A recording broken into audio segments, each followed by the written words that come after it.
The faithful Queen Penelope.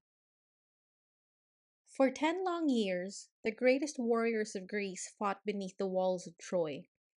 Among them was Odysseus, the king of the small island of Ithaca.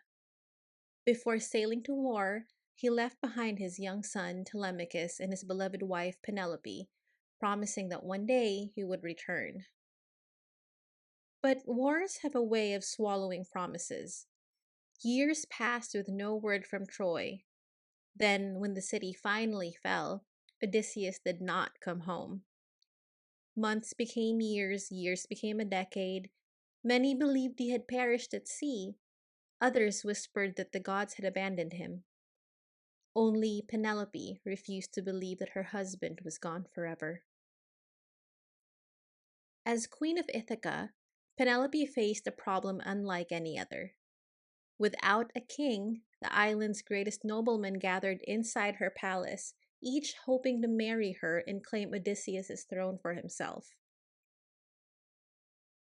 They feasted at the king's expense, they drank his wine, they slaughtered his cattle.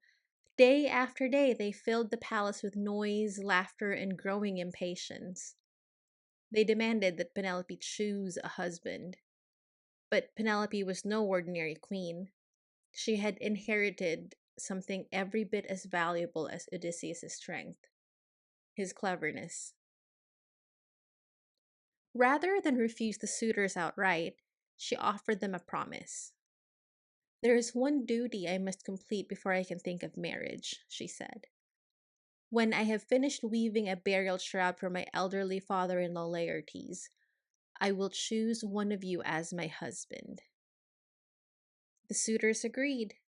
It seemed a reasonable request. Every day, Penelope sat before her loom in the great hall and carefully wove the beautiful cloth. The work progressed slowly, but steadily. The suitors watched with growing satisfaction. Soon, they believed, the shroud would be finished.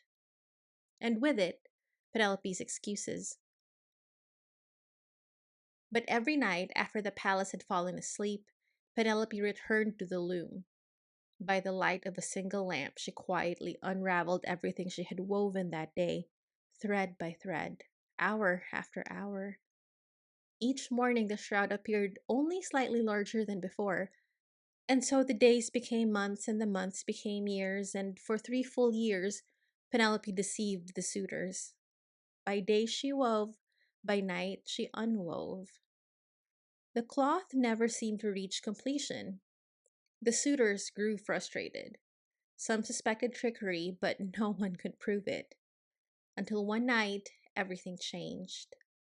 One of Penelope's own servants betrayed her secrets.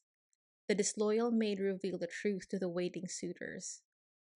That evening, they caught Penelope in the act. There could be no more deception. The queen had no choice but to finish the shroud. With her clever ruse exposed, the pressure upon Penelope became greater than ever. The suitors demanded that she finally choose a husband. Still, she refused to abandon hope. Though nearly 20 years had passed since Odysseus had sailed for Troy, something in her told her he was still alive. Far across the sea, her faith was about to be rewarded. At that very time, Odysseus was finally making his way home after years of wandering. He would soon return to Ithaca, disguised as a beggar, unknown even to his own household. And there he would discover the palace overrun by arrogant men who had consumed his wealth and dishonored his family. Their confidence rested on one belief, that Odysseus would never return. They were wrong. Penelope's shroud had done more than delay a marriage. It had preserved a kingdom. By refusing to surrender to despair, she had bought just enough time for fate to bring her husband home. When Odysseus finally revealed himself, the long years of waiting came to an end. Together, husband and wife reclaimed the home they had fought to protect in different ways.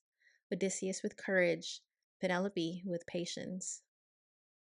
And history remembered them both, not simply for their loyalty, but for the wisdom that allowed hope to survive when all reason said it should be lost.